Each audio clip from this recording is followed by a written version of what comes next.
Hello guys, ये हमारे पास एक गीज़र आया था ब्लू डार्ट का।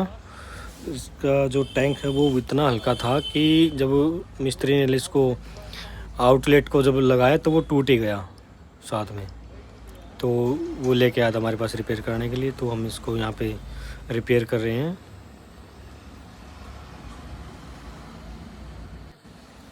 इसको हमने फ्लक्स लगा के रिपेयर किया है। विदाउट फ्लक्स ये बिल्कुल नहीं चिपक रहा था, इस पर वेल्ड नहीं हो रहा था।